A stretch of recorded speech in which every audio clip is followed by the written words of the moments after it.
এসব ছাইপাশ তোমরা কে কে খাও বলো তো? দেখতেই পাচ্ছ আজকে আমাদের বাড়িতে এসে উপস্থিত হয়েছে। তাও কেন কেন তোমরা ভিডিওটি দেখতে থাকো, বুঝতে পারবে। এই যে দেখো কি ব্যাপার, বরমশাই আজকে এইগুলো নিয়ে বসে পড়েছে যে। হ্যালো আমার মিষ্টি বন্ধুরা, গুড মর্নিং সবাইকে। বিজে মল্লিকা ব্লগে তোমাদেরকে অনেক অনেক স্বাগত জানাই। নতুন দিন, নতুন সকাল, নতুন ভিডিও নিয়ে এসেছি তোমাদের সামনে। আশা করি আজকের ভিডিওটি তোমাদের ভালো লাগবে। ভালো লাগলে একটি লাইক করে চ্যানেলটিকে সাবস্ক্রাইব করে দিও। প্রথমবার আমাদের বাড়িতে অতিথি এলো, তাও আবার এসেছে দিদি জামাইবাবুরা। দেখতেই পাচ্ছ এখানে ভাগ্নি কিন্তু জল খেলো, আর এইদিকে জামাইবাবু আর তাতে কিন্তু বরমশাই তারা ওখানে বসে পার্টি করছে। আর এইদিকে দিদিকে আমি নিয়ে চলে এসেছি এইদিকের গ্রামটা আর কি ঘুরিয়ে দেখার জন্য। অনেক দিদিরা কিন্তু সে দুপুর বেলাতে এসেছে, সকাল থেকে সেই জন্য রান্না বান্না তোড়জোড় চলছে, আর তোমাদের সামনে আসাও হয়ে ওঠেনি। তো ভাবলাম যে চলো তাহলে টুক করে ছোট্ট একটা ব্লগ শেয়ার করে দিই। ফোনের পাতায় ছোট্ট একটা স্মৃতি হয়ে থাকবে যে প্রথমবার আমাদের বাড়িতে দিদিরা আসলো বেড়াতে। সেই মতো আমাদের এই জঙ্গল গ্রামটা আর কি পুরোটা ঘুরিয়ে দেখিয়ে দিলাম দিদিকে। মানে এক সাইডে, পুরোটা তো দেখানো সম্ভব না,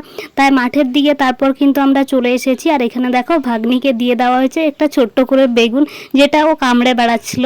তারপর আমরা সেখান থেকে বাড়ি চলে আসলাম। এসে দেখি যে এদের পার্টি করা কমপ্লিট হয়ে গেছে। আর রান্না বান্না যেহেতু আমি আগেই কমপ্লিট করে নিয়েছিলাম, তো দেখতেই পাচ্ছ এখানে রান্নার মধ্যে মাংস করা হয়েছে আর ভাত। এই চিকেন কষাটা দেখতেই পাচ্ছ কতখানি লোভনীয় লাগছে, একেবারে তেল তেল ভাসছে ওইরকম মনে হচ্ছে না, আসলে লাল লঙ্কার গুঁড়োটা দেওয়ার কারণে না এইরকমটা লাগে। সাথে কিন্তু অল্প একটুখানি পাঁপড় করা হয়েছে, অল্প বলা যায় না, একটা কিরবেগে আর কি এই যে বেঁধে রেখে দিয়েছি যাতে এটা খাওয়া যায় পরে। তো সেই কারণেই তাদের সাথে কখনো শেয়ার করা হয়ে ওঠেনি যে আমি ভাগ্নের জন্য কিন্তু অনেক আগে থেকেই জামা কিনে রেখেছিলাম। তো দেখতেই পাচ্ছ এই যে এটা হচ্ছে বড় ভাগ্নের জন্য, আর ছোট ভাগ্নির জন্য হচ্ছে গিয়ে আরেকটা আছে যেটা আমি তোমাদেরকে পরে দেখাবো। কালারটা না একটু কেমনই লাগছে, এটা হচ্ছে একেবারে টকটকে লাল কালার, দেখতে কিন্তু বেশ ভালো লাগছে। সামনে আছে বোতাম। মানে দিদি আমাকে বলছিল যে চেঞ্জ করার কোনো প্রয়োজন নেই, এমনি থাকুক, আমাকে দিয়ে দে, আমি বাড়িতে পরিয়ে নিব। তো আমি বললাম যে না, আমি যখন কিনে দিচ্ছি তখন আমার তো দেখা উচিত যে তাদের কেমন লাগছে জামাগুলোকে পরে। তো সেই কারণে কিন্তু আমি ভাগ্নিকে চেঞ্জও করিয়ে দিলাম। আগে পা হাত ধুয়ে দিয়েছি, এখন শুধু জামাটা পরানো বাকি আছে।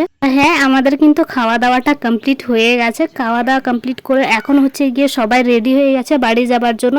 শুধু এই পুচকিগুলো বাকি ছিল, মানে ছোট ভাগ্নি আর বড় ভাগ্নিটি।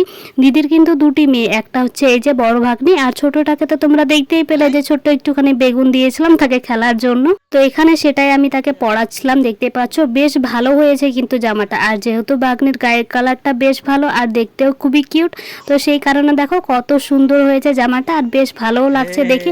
আর এখানে কিন্তু জামাইবাবুর সাথে দিদি দুজনেই কিন্তু দাঁড়িয়ে দাঁড়িয়ে দেখছিল, আর বরমশাইতে ছিল আমার ক্যামেরাম্যান। আমাদেরকে হয়তো আমি বলে বোঝাতে পারবো না যে আমি ঠিক কতখানি খুশি হয়েছিলাম যে আজকে প্রথমবার আমাদের বাড়িতে দিদিরা আসলো বাড়িতে বেড়াতে, তাও আবার একদিন থেকে দিন ঠিক হয়ে কিন্তু আশা হয়ে উঠছিল না। কিন্তু আজকে দেখো হঠাৎ করে চলে আসলো তারা। সকালবেলাতে ফোন করে বলে যে আমরা আজকে যাচ্ছি তোদের বাড়ি।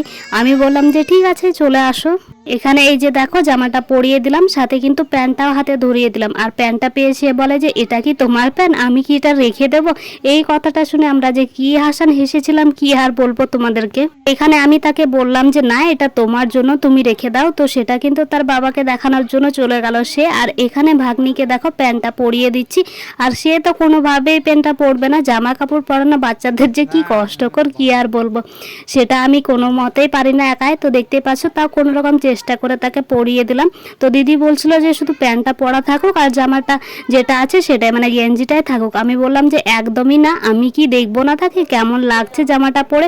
তো সেই কারণে দেখো সে জামাটাও খুলে দিচ্ছে, আর কত কিউট লাগছে তাই না, একেবারে পুরো দুটোই রসগোল্লা। তাই এখানে দেখো জামাটা খুলে নেওয়া হচ্ছে, আর তারপর আমি যে গেঞ্জিটা কিনে দিয়েছিলাম সেটা কিন্তু এখন পরানো হবে তাকে। এই যে দেখো কিউটি পায়টাকে। আগে তো আরো বেশি গোলুমুলু ছিল, কিন্তু একটু শরীরটা খারাপ হওয়াতে দেখো একটু আগে থেকে শুকিয়ে গেছে না। এই গোলুমুলু ছবিটা তোমাদেরকে আর ভিডিওগুলো অনেকবার আমি কিন্তু শেয়ার করেছি। তো দেখতেই পাচ্ছ এখানে আমার দ্বারা তো পড়ানো সম্ভব না, তো সেই কারণে কিন্তু দিদি এখানে পরিয়ে দিচ্ছে জামাটা। দেখো কমপ্লিট হয়ে গেছে জামা পরানো, আর কত কিউট লাগছে। তবে জামাটা না একটুখানি বড় হয়ে গেছে, একটু ছোট লাগতো। আগে যেহেতু গোলুমুলু একটু বেশি ছিল তখন দেখেছিলাম, তো এই হিসেবে কিন্তু জামাটা নেওয়া। কিন্তু আগের থেকে যেহেতু শুকিয়ে গেছে তাই জামাটা একটুখানি বড় আর একটু লুজ হয়ে যাচ্ছিল। তাও কিন্তু দেখে বেশ ভালোই লাগছে। এবছর তো পরতে পারবে, সামনের বছরও মনে হয় এটা দিয়ে হয়ে যাবে তার। কত কিউট লাগছে দেখতেই পাচ্ছ, একেবারে গুটি গুটি পায়ে এখন হাঁটছে, আর এখন সে বসে পড়বে। নতুন জামা পরে আর মাটিতে বসতে দিলাম না, তাই তাকে কোলে নিয়ে নিলাম। দিলাম। আর কোলে নিয়ে দেখতে পাচ্ছ ও দেখতে পেয়েছে এখানে হচ্ছে গিয়ে আমাদের ওই মিনিগুলো আছে না, এই যে দেখো 2-3টা মিনি এখানেই আছে। তো সেই কারণে তাদের ধরার জন্য কি যে উৎপাত শুরু করেছে তোমাদেরকে কি বলবো। যখন থেকে এসেছে তখন থেকে শুধু এদেরকে তাড়িয়ে বেড়াচ্ছে দেখতে পাচ্ছ। তারপর কিন্তু তারা রেডি হয়ে দেখো গাড়িতে উঠেও পড়েছে। আর এখানে দেখো পাশের বাড়ির ঠাকুমারা আরও অনেকজন সবাই এসে এখানে গল্প করছিল, আমাদেরকে জিজ্ঞেস করছিল আর কি যে এরা কোথাকার হলো, যেহেতু ফার্স্ট টাইম এসেছে তো কেউ চেনে না জানে না, তো সেই কারণে কিন্তু আমাদেরকে জিজ্ঞেস করে নিচ্ছিল এবং তাদের সাথে কথাবার্তা বলছিল। আবার জন্য বেরিয়ে পড়েছে, গাড়িতে উঠেও পড়েছে, কিন্তু হঠাৎ করে এবার মনে পড়েছে যে হেলমেটটা নেই, সেটা তো আমি ঘরে রেখে দিয়েছি। তো তখন আবার আমি এটাকে বের করে নিয়ে আসলাম এবং দিয়ে দিলাম। লাস্ট বারের মতো কিসি করে দিচ্ছিলাম, কিন্তু এই সে যে বাড়ি যাবার জন্য এত উৎপাত দেখতেই পাচ্ছ, খুব বিরক্তি হয়ে গেছে। এখন সে বাড়ি যাবে, সেই কারণে চলো তাহলে আমিও আজকের ভিডিওটা এই পর্যন্ত রাখছি। ভালো লাগলে একটি লাইক করে চ্যানেলটিকে সাবস্ক্রাইব করে দিও। ভালো থেকো সবাই, দেখা হচ্ছে নেক্সট কোনো ভিডিওতে। ভালো থেকো, সুস্থ থেকো সবাই, টাটা।